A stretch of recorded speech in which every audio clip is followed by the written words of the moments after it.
네, 오늘은 전통적으로 우리 개신교가 지키는 종교개혁 기념주일입니다.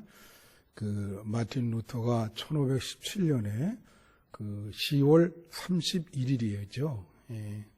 비텐베르크 대학 성당 앞에 95개조 논제를 걸은 날이 이제 종교개혁이 시작된 날이라 그날을 기념일로 지키고 있습니다.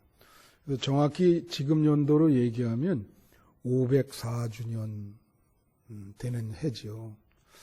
사실 평신도들은 이 개신교의 생일 종교개혁 기념주일에 대한 별로 의식이 없더라고요. 사실 말하면 지금도 우리 여러분 천주교가 있지 않습니까? 그죠?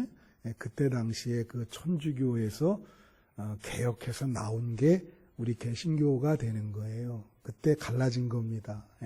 그래서 우리는 그걸 지키고 있고 천주교와는 이제 다른 길을 걷고 있죠. 많이 차이가 나죠. 천주교 다니는 사람과 우리 개신교 다니는 사람의 어떤 신앙생활을 한번 이렇게 비교해 본 적 있어요, 여러분? 많이 차이가 납니다. 자, 그래서 이제 그때에 마틴 루터가 개혁의 기준으로 표라는 게 있잖아요. 표를 내세웠는데 그 표가 3개였습니다. 오직 말씀으로, 오직 은혜로, 오직 믿음으로 이 3가지 표를 내걸었습니다. 이 3가지 표라고 하는 것은 우리 개신교 신앙의 근거가 되고 기초가 되고 핵심이 되는 거예요. 그래서 제일 처음이 뭐라고 그러죠? 오직 말씀으로. 그러니까 개신교 성도의 신앙생활은 말씀에 근거해야 되는 것입니다. 다른 사람의 사상이라든가 어떤 이념에 근거한 게 아니라 그래서 이렇게 여러분 제가 말씀을 강조하는 거예요. 그래서 개신교인의 가장 핵심은 말씀 중심적인 신앙생활을 하는 게 그게 중요한 겁니다. 그래서 여러분 개신교인이니까 말씀 중심적인 신앙생활을 하시기를 축원합니다. 2번째 표가 오직 은혜로만입니다. 그것은 뭐냐면 개신교 신자는 매 순간 하나님께 은혜를 받아야 된다는 거예요. 그래서 은혜 받는 신앙생활을 못하면은 문제가 있는 거예요. 개신교 신앙생활의 중심은 은혜 받는 거에 있습니다. 그래서 여러분들이 만약에 요즘 신앙생활 하는데 내가 하나님으로부터 은혜를 못 받는다. 큰 문제죠. 큰 문제인 거예요.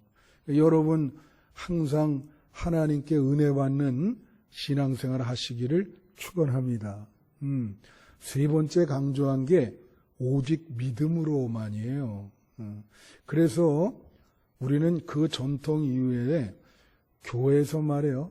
제일 중요한 게 여기는 것이 믿음입니다. 그래서 여기는 계급이 없어요. 대통령도 여기 오면 그냥 평신도예요. 무슨 특별한 지위를 부여하지 않아요. 그러나 교회에서는 믿음이 있는 사람을 최고로 쳐주는 거예요. 믿음 있는 사람이 대장입니다. 그래서 개신교에서 강조하는 거는 천국에 가는 길은 믿음 위에는 없다. 무슨 여러분들이 헌금을 많이 내서 천국 가는 것도 아니고 좋은 일을 많이 한다고 천국 가는 게 아니에요. 루터가 강조한 게 바로 그겁니다. 예수 그리스도를 믿음으로 천국에 간다. 그래서 개신교에서 제일 강조한 것은 믿음이다. 여러분도 그러한 견고한 믿음을 소유하시는 여러분이 되시기를 축원합니다. 네. 오늘 말씀의 제목이 엘 베델인데요. 이거는 히브리어인데 좀 설명이 필요해요.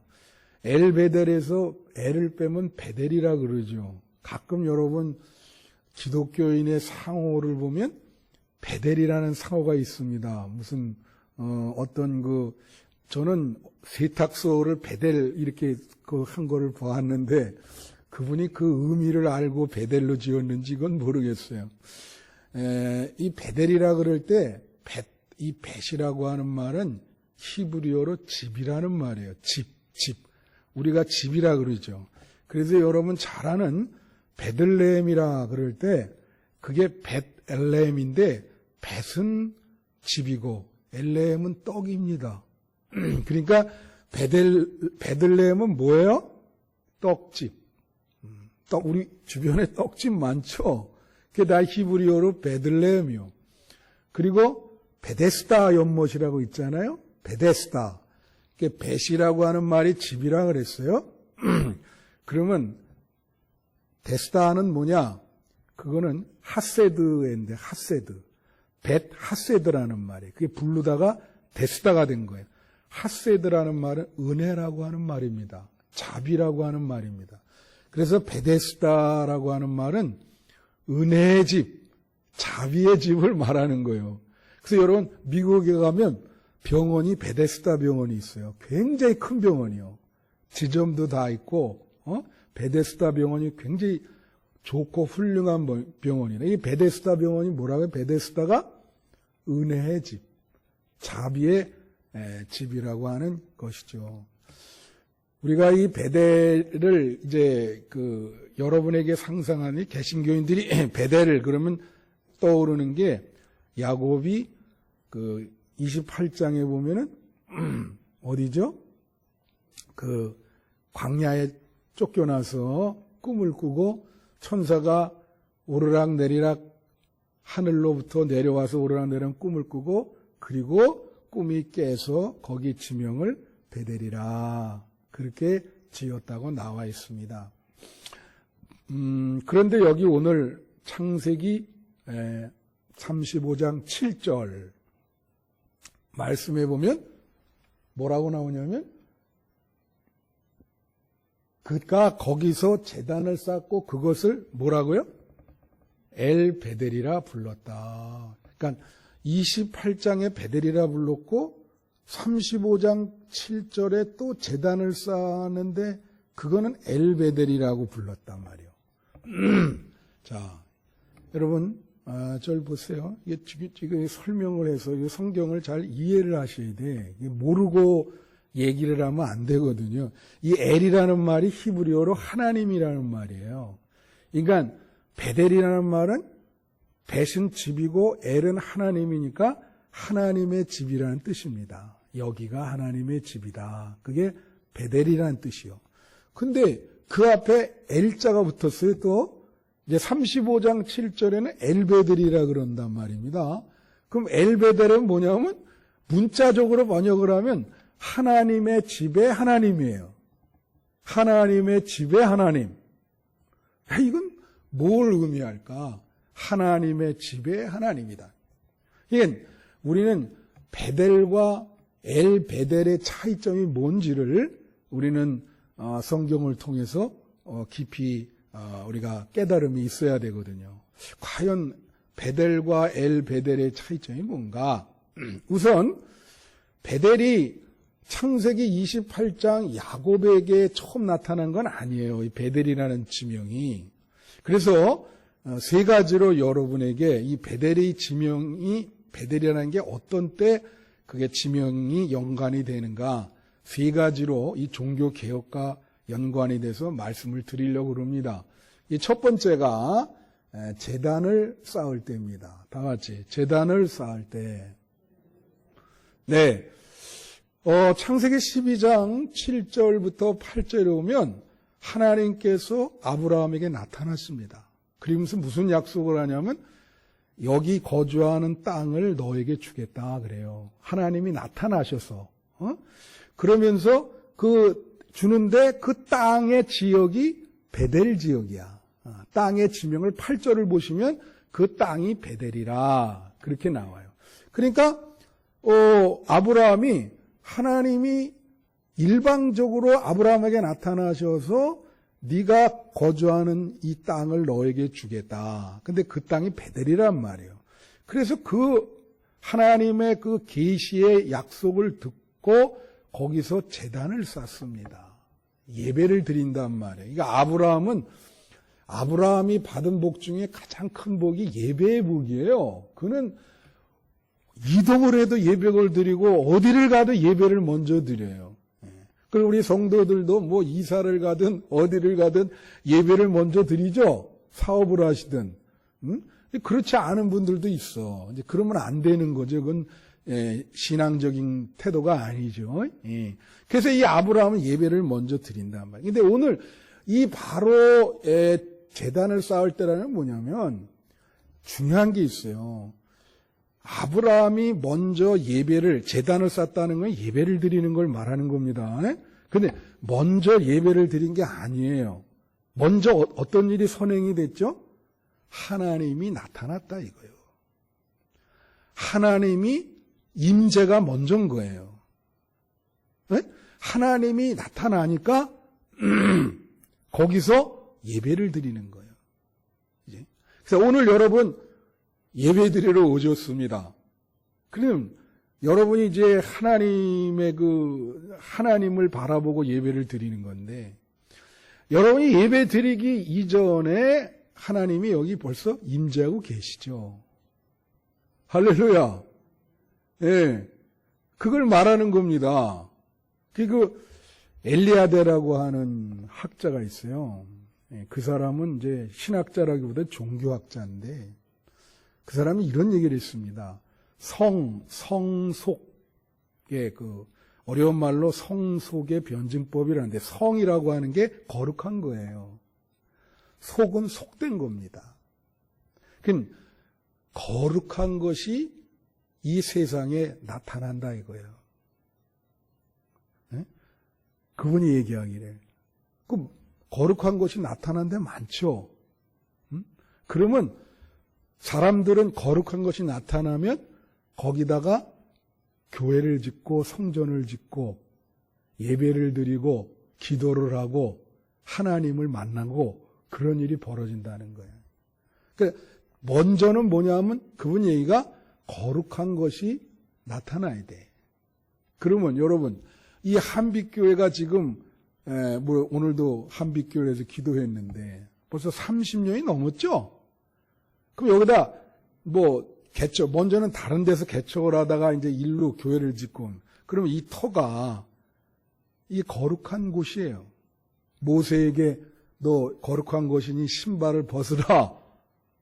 이게 거룩한 곳이죠. 이 거룩한 곳이라고 하는 것은 하나님의 임재가 여기에 있다는 거예요. 그래서 예배를 드리는 겁니다. 그냥 드리는 것이 아니고. 무슨 말씀인지 아세요?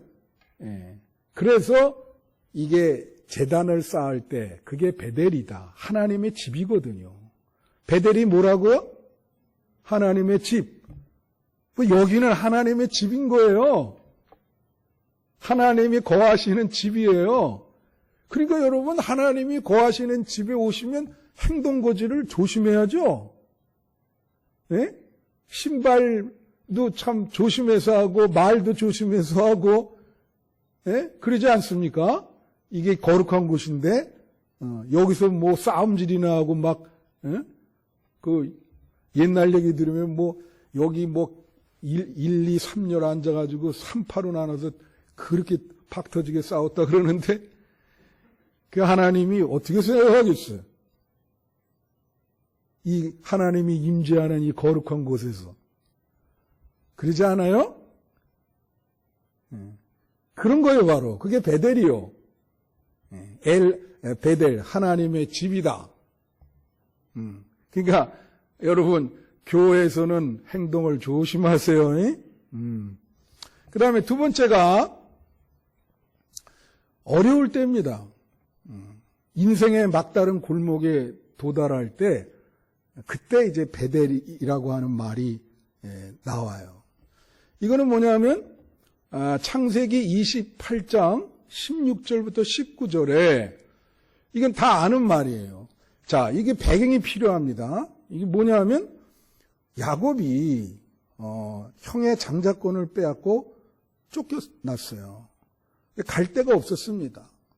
그래서 동서남북 다 쳐다봐도 집이라고 한 채도 없는 광야에 아무 의지할 대상이 없는 그곳에서 돌을 베개로 삼아서 하늘을 보면서 어떻게 살아야 되지 하고 지금 절망 속에서 잠을 잔 거예요.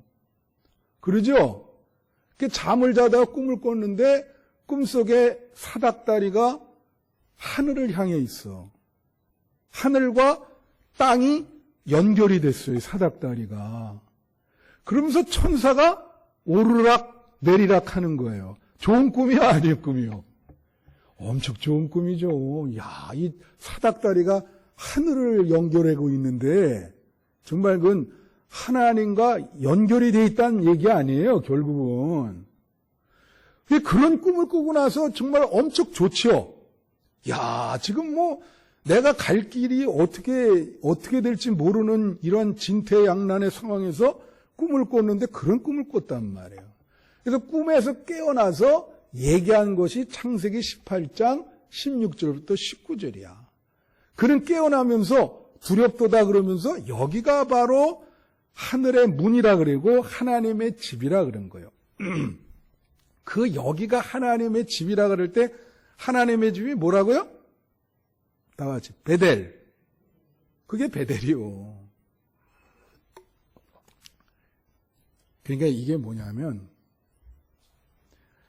사람들이 하나님은 그때도 성막이라는 게 있잖아요.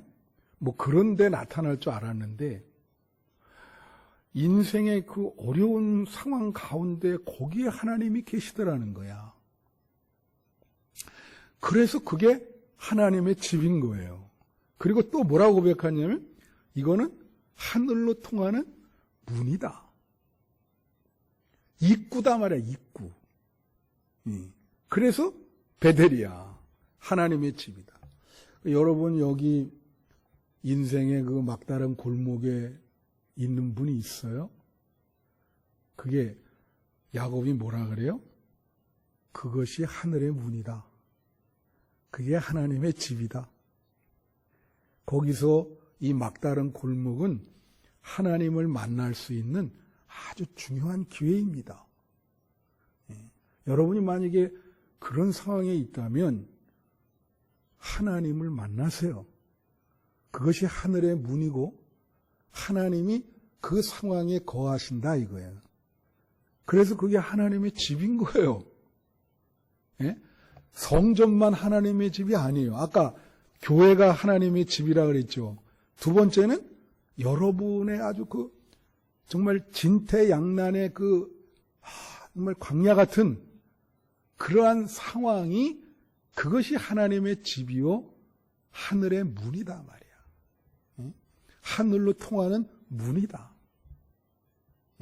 여러분 그래서 이 코로나19 시대에 신앙을 잃어버리는 사람 많아요. 그리고 막 게을러지고 내가 오늘 지역장분들에도 얘기했지만 이거 막 인터넷으로 보고 이게 줌으로 이렇게 하니까 근데 교회를 못 오게 되잖아요. 그죠? 근데 여러분 서양 속담에 이런 게 있어요. out of sight, out of mind라는 속담이 있습니다. 이 sight라고 하는 게 본다, 시의 그 명사인데 그 말은 뭐냐면 안 보면 오랫동안 안 보면 out of mind 마음이 멀어진다는 거야. 안 보면 뭐라고요? 멀어진다. 그거 당연한 거예요. 당연한 거예요.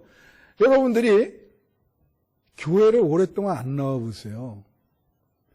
마음이 멀어집니다. 당연히 그 어떤 교회에 대한 애정이라든가 이거 다 없어지는 거예요. 그 교회뿐만이 아니죠. 하나님에 대해서도 똑같게 되는 거예요. 오랫동안 out of sight 안 봐. 예? 그러면 신앙심이 떨어지죠. 정이 없어지죠. 정이. 그죠? 예. 그 왜 이런 얘기 아니냐? 사실 잘 생각해보면 코로나19라는 게 우리의 신앙심을 깊게 하는 기회일 수 있어요. 이 어려울 때 오히려 우리가 기도하고, 열심을 집에서라도 성경을 읽고, 그렇게 하면 이것은 하늘의 문이 되고, 그죠? 하나님과 연결할 수 있는 귀한 기회가 되는 거예요. 위기가 기회라고 하는 말이 있지 않습니까? 근데 그거를 그냥 이렇게 무기력하게, 정말로 손을 놔버리면, 그러면 그냥 영원히 멀어질 수 있는 거예요. 여러분에게 그런 일이 일어나지 않기를 바라요. 그래서 오히려 이 코로나19가 기회가 돼서 더 하나님과 가까이 하시고, 더 열심을 내고, 야곱이 그 어려운 상황에서 하나님을 만날 수 있었던 것처럼 여러분의 인생의 그 위기의 귀로에서, 위기의 그 길모퉁이를 돌 때 하나님을 만나는 그러한 역사가 일어나기를 축원합니다. 마지막 세 번째가 있어요. 개혁이 필요할 때예요. 바로 이게 오늘 이제 엘베델인데, 개혁이 필요할 때, 이것은 좀 설명이 필요합니다. 그리고 제가 성경 구절을 오늘 본문을 설명해 드릴게요. 자, 야곱이 말해요. 그 이후에 삼촌집에서 일을 하고 결혼도 하고 그래가지고 자식도 12명에 딸도 하나 낳아서 13명입니다. 조합. 그리고 재산도 많아졌어요. 하나님이 그 28장에 했던 약속을 지키셨어요. 너에게 큰 복을 주겠다. 네가 어디를 가든지 함께 하겠다. 그래서 하나님이 계속 야곱이 어디 가든지 삼촌집에서도 그렇게 어려움을 당해도 하나님이 지켜주셔서 오히려 재산도 많이 늘고, 그리고 굉장히 풍족하고 하나님의 그 축복을 많이 받는 가정이 됐습니다. 근데 그럴 때 꼭 일이 나지요. 어떤 일이 났어요? 이제 그 창세기 35장의 근거가 되는 게 이제 이 34장입니다. 33장, 34장을 읽으셔야 되는데, 그 야곱의 딸만 하나죠? 딸은 하나예요. 그 딸 이름이 뭐냐면 디나입니다. 디나. 이 디나가 그 세겜 지역에 이렇게 놀러 갔는지 갔다가 그 세겜 추장이라고 하는 사람한테 강간을 당해요. 오늘날 같이 성폭행을 당한 거죠. 그래서 그것이 굉장히 중요한 사건이었습니다. 자, 그런 인생의 이제 축복을 많이 받는, 정말 앞으로 계속 복만 계속 있는 가운데서 일어난 사건이에요, 그게. 그러니까 이 사건을 어떻게 바라보고 어떻게 해결하는가, 이게 되게 중요하겠죠. 하나님이 이제 그걸 보니까. 그런데 이제 시몬과 레위라고 하는 이 야곱의 아들들이 가서 그 세겜 추장이랑 대화를 해요. 근데 이 세겜 추장이 성폭행을 했는데, 근데 다소 이해할 수 있는 면이 뭐냐면 자기가 사랑해서 그랬으니까 결혼을 하겠다는 거예요. 그러니까 요즘 말로 하면 뭐예요? 책임을 지겠다. 그럼 내가 결혼을 하겠다. 나 저 여자를 사랑한다. 이렇게 나오니까, 그러면 옛날 그 방법은 모세 율법에도 결혼하면 돼요. 처벌할 수가 없어요. 결혼하니까. 그런데 뭐를 요구했냐면은 이 시몬과 레위가 그래, 결혼을 하도록 해줄 테니까 우리 종족이랑 결혼을 하려면 우리는 할례를 받아야 된다. 그 조건을 내. 이 할례라고 하는 거는 이제 기독교인의 세례죠. 여러분 잘 알죠? 이거는 태어난 지 8일 만에 이스라엘 사람들은 포경수술을 시킵니다. 이게 이제 포경수술이라 그래서 그렇지, 그들이 하는 방법이 있어요. 그 할례, 그게 구별됐다고 하기 위해서 이스라엘 남자아이는 8일 되면 할례를 다 시킵니다. 근데 그게 표피를 이렇게 자르는 거니까 얼마나 고통스러워. 일주일 이상은 걷지를 못해요. 그래서 뭐라 하냐면 세겜 그 종족들한테 할례를 하면 너 추장이랑 우리 딸이랑 이제 우리 누이는 아니에요. 누이 동생이죠. 여동생이랑 결혼을 시켜주겠다 그런 거예요. 그러니까 그럼 그렇게 하겠다 그래가지고 그 세겜의 모든 종족이 다 수술을 합니다. 그러니까 어떻게 해요? 움직일 수 있어요, 없어요? 예? 못 움직이죠. 다 이렇게 쉽게 말하면 텐트 안에서 들어놓여 있는 거예요. 모든 남자가. 그런데 그걸 이용을 해서 어떻게 해요? 쳐들어가서 남자들이 움직일 수가 없는데 그 남자들을 다 죽여버렸어. 시몬과 레이가. 되게 비겁하죠? 그래 안 그래요? 여러분 어떻게 생각했어요? 이 사건을. 에? 야곱이 그걸 보면서 자기 옷을 찢습니다. 야, 이거. 근데 그 아들들이 야곱의 허락을 받지 않고 그렇게 한 거예요. 왜? 이건 엄청난 일이 벌어진 거야. 여러분, 왜 엄청난 일이죠? 왜 엄청난 일일까? 이거는 제가 지난주에 사울과 다윗의 죄에 대해서 비교를 했잖아요. 이거는 비교할 수 없을 만큼 하나님에게 큰 죄입니다, 이거는. 왜냐? 할례라고 하는 것은 종교의식이야.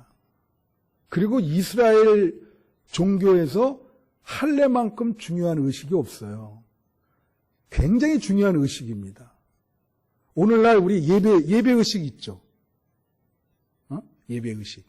이거 중요하죠, 이거. 그래서 사람들이 예배 때 막 떠들고 그러면 막 야단치잖아요. 이 중요한 의식에 너 뭐 하는 거냐 이렇게 얘기를 하잖아. 이게 하나님에 대한 의식인데. 예? 이 중요한 종교 의식을 이용해서 사람을 죽인 거예요. 그러니까 큰일이지. 보통 큰일이 아니죠. 근데 여러분, 오늘날 기독교가 많이 이제 사회에서 욕을 먹고 있잖아요.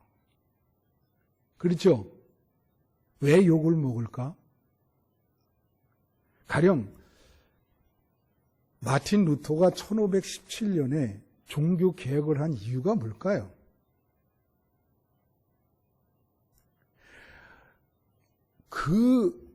이 사람들이요, 원래 기독교가 박해를 받는 종교였잖아요. 그러다가 AD 395년에 국교가 됩니다. 로마에. 그러니까 박해를 받을 때는 아주 신앙이 순수해요. 순교자도 많이 나오고. 근데 국교가 되니까 그다음부터 이 종교에 권력이 주어지잖아요. 그때 당시 로마에서 태어난 사람은 무조건 세례받아야 돼. 그거는 선택이 아니라 의무야.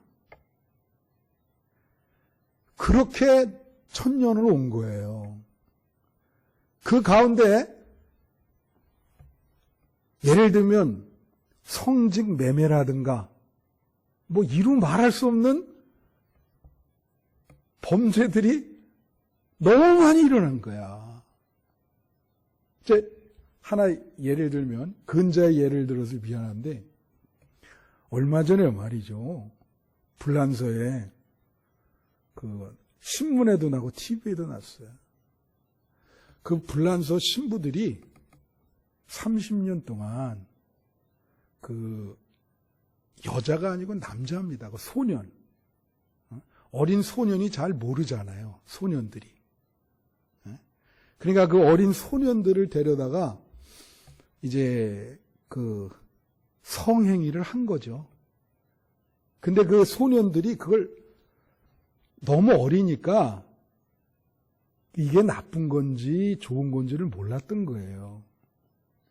그래가지고 그거를 조사를 했는데 무려 그 건수가 35만 건입니다. 그래가지고 그 사람들이 자라가지고 증언을 해. 그땐 사실 뭘 몰랐다. 그러니까 엄청나죠? 여러분도 혹시 내가 이런 범죄를 저지른 적이 있나 한번 생각해 보세요. 종교의식을 이용해서 이 종교의식을 사적으로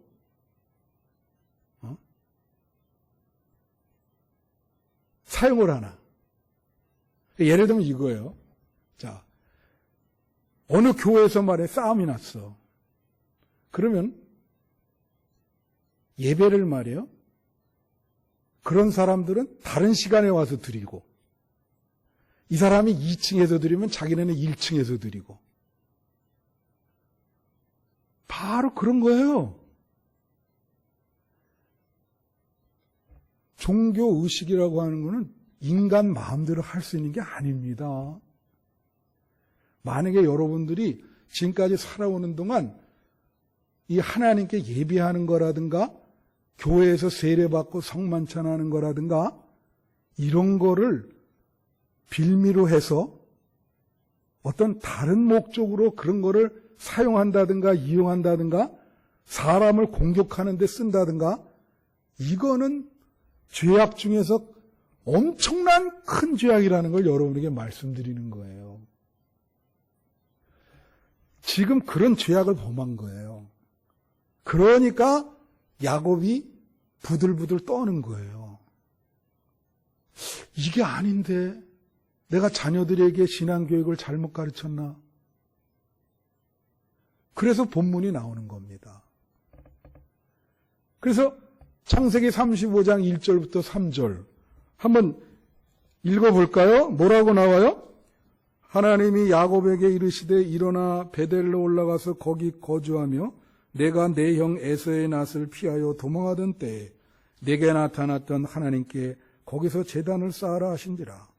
야곱이 이에 자기 집안 사람과 자기의 함께한 모든 자에게 이르되 너희 중에 있는 이방 신상들을 버리고 자신을 정결하게 하고 너희들의 의복을 받고 입으라. 우리가 일어나 베델로 올라가자. 내 환난 날에 내게 응답하시며 내가 가는 길에서 나와 함께 하신 하나님께 내가 거기서 제단을 쌓으려 하려나 하며. 이 무슨 말이에요? 이것만 설명을 마칠게요. 야곱이 이렇게 된 이유는 가족들이 이방신을 섬기는 분이 있고 이방 신상을 갖고 있는 사람들이 있었어요. 그리고 그거를 귀걸이 금은 보석으로 해서 몸에 이렇게 걸치고 다녔어. 그러니까 하나님이 네가 처음 하나님을 만났던 베델로 다시 가서 예배를 드리라는 말은 뭐예요? 하나님이 처음으로 돌아가라는 거예요. 너 지금 하나님의 복을 받아서 그렇게 너 풍성했는데 보니까 너 우상 숭배도 하고 지금 말도 못하게 사채하면서 이게 뭐냐? 그래서 이런 일이 벌어진 거야. 개혁을 해야 돼. 너 처음으로 돌아가. 하나님 처음 만났을 때로 돌아가라 말이야. 그렇게 얘기를 하는 거죠. 그래서 뭐라고 말씀하세요? 다 이 이방신상 귀걸이 옷까지 다 갈아입으라는 거예요.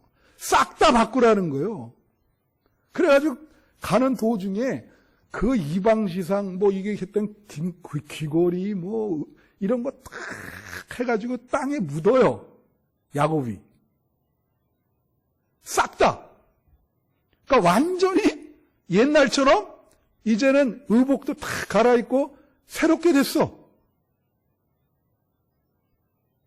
예?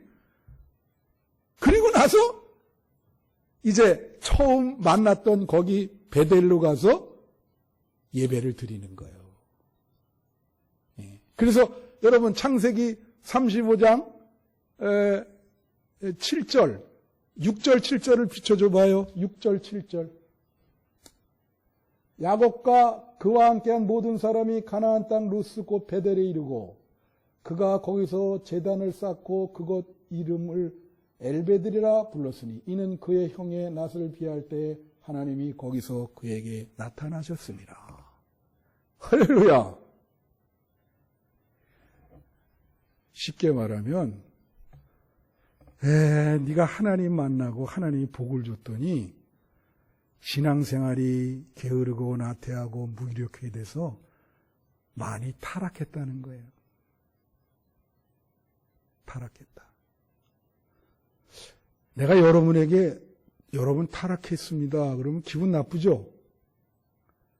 여러분 어떻게 생각해요? 내가 내 신앙이 타락했는가? 어떠세요? 하나님은 야곱의 가족들에게 얘기하는 거예요.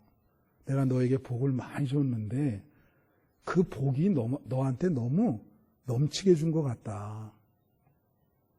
너 지금 많이 타락했어. 빨리 네 자신을 개혁을 하고 초심으로 돌아가라. 초심으로 돌아가지 않으면 너는 진짜 길이 없다는 거야. 응? 초심으로 돌아가. 처음 하나님 만났을 때로 돌아가. 거기서 예배를 드려라. 그럼 뭐예요? 베델과 엘베델의 차이점이 뭐죠? 베델은 처음 만난 하나님의 집이요. 엘베델은 하나님의 집의 하나님인데 그거는 타락했다가 다시 회개하고 만난 하나님이 엘베델인 거예요. 이 차이점을 알겠어요? 종교개혁이라는 게 그건 거예요. 종교개혁은 1000년 동안 이 카톨릭이 타락을 해서 천주교가 온갖 종교의식을 빌미로 해서 수많은 죄를 범했는데 루터라는 사람이 이거 있을 수 없다. 그래서 종교개혁의 표어 중에 하나가 에드 펑테라고 있는데 그게 처음으로 돌아가자예요. 처음으로 돌아가자. 우리가 많이 본질에서 지금 많이 벗어나 있다. 오늘 종교개혁주일 설교라 여러분에게 조금 아주 좀 개혁에 대해서 좀 강하게 이야기를 했습니다. 모든 개혁은 다른 사람을 개혁시키는 게 아니라 자기 자신을 개혁하는 겁니다. 그게 중요해요. 오늘날 그 신문 보세요. 나는 신문을 요새는 보기도 싫어요. 거기에 보면 사람들 정말로 온갖 거짓말이 난무하고 누가 누구를 개혁하겠습니까? 여러분 자신을 개혁하는 이 종교개혁 기념일을 맞이해서 여러분이 되시기를 축원합니다.